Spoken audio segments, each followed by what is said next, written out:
সেমাই রান্না করা হইলো? আমার পোলাই আইতেছে বাড়িতে, ও তো সেমাই খুব পছন্দ করে, তাড়াতাড়ি কর। ও মা, তুমি কোনো চিন্তা করো না তো, আমার রান্না প্রায় শেষ হয়ে গেছে।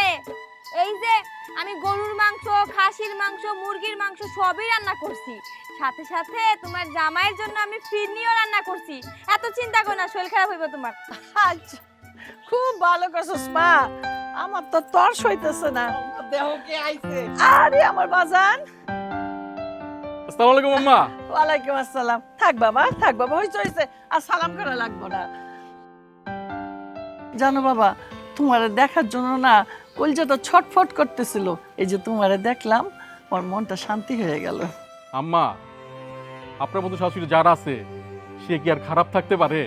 আমি তো তোমারে আমার মেয়ের জামাই ভাবি না, আমি তো তোমারে আমার আপন পোলা ভাবি।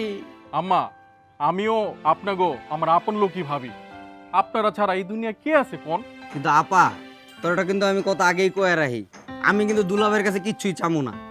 খালি আমি একটা আবদার করছি, আমার এটা হইলেই চলবো। কি আবদার? তোমার আবদার আমি রাখবো না তা কি হয়? তানিয়া, ওর আবদার কি? না তেমন কিছুই না, তুমি এতদিন পর কষ্ট করে আইছো, ঘরে চলো। এই ওগুলো পরে কোন যাবেন, তোমার আমি পরে কম। আর পরে কি লেগে কবি, এখনই কস না, এরকম করস কেন? দুলাভাই তো জানার দরকার আছে।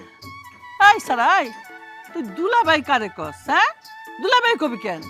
ও তো তোর ভাই।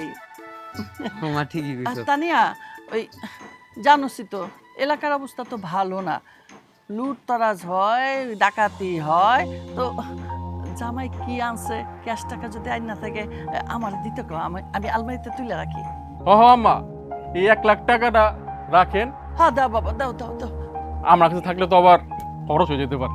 আহা, তোমরা কি শুধু বাহিরে দাঁড়ায় দাঁড়ায় কথা কইবা? ভিতরে চলো। জামাই ভিতরে আসো, তোমার জন্য আমি খাসি আর গরু রান্না করছি। এই মুন্না, তোমার তো খুঁজেই পাই না। আরে আসলাম ভাই, যে ভাই বাড়িতে এসে বসেন না ভাই। কি ভাই, ঘটনা তো কিছুই বুঝলাম না। আমার দোকানে তোমার বাকি জমছে 31,000 টাকা, তার উপর গতকালকে গরুর মাংস, খাসির গোস্ত, আবার পোলাও চাল কিনা নিয়ে আসছো।